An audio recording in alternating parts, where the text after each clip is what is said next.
என்ன வழியை காட்டுறாங்கன்னா, இந்த நீராவி தத்துவமா நீ மாறி போங்கிறதுக்கு எங்களுக்கு வழி காட்டுறாங்க. இப்ப உடல் என்பது ஒரு ஆணோ பெண்ணோ, நீர் பாதி நெருப்பு பாதி, இது ரெண்டும் சேர்ந்தா ஒரு உடல். இப்ப நீர் ஒரு பக்கம் சூழ்ந்திருக்கு, ஒரு பக்கம் வெப்பம் சூழ்ந்திருக்கு, இது ரெண்டும் தான் மனிதன். இப்ப இந்த நீரையும் நெருப்பையும் ஒருத்தன் என்ன செய்யறான், முதல்ல ஒண்ணு சேர்க்க ட்ரை பண்றான். இது தியானம்.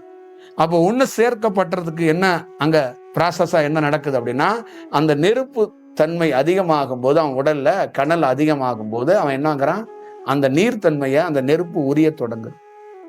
அப்ப உரிய தொடங்கும் போது அங்க எல்லாம் என்ன ஆகுது, நீரெல்லாம் ஆவியாக மாறுது. அப்போ உடல் எப்படி பருவ மாற்றம் அடையும்னா, அந்த உடலுடைய தன்மை மொத்தமாக மாறத் தொடங்கும். அப்ப அந்த நீர் ஒருவேளை மனிதனாக தியானம் பண்றவனுக்கு நீராவி தத்துவத்துல எல்லா நீரையும் அந்த வெப்பம் உறிஞ்சிருச்சுன்னா அவனுக்கு மரணம் கிடையாது. அந்த நெருப்பா இருக்கிறவன் என்ன பண்ணுவான், உடலை கரைக்கலாம், உடலை மறைக்கலாம். இத 3 பேர் சமீப காலத்துல இருக்கிற எக்ஸ்பர்ட்னு சொல்லலாம். ஒண்ணு வான் கலந்த மாணிக்க வாசகன், இன்னொன்னு மகாவதர் பாபா, இன்னொன்னு வடலூர் ராமலிங்க சுவாமி.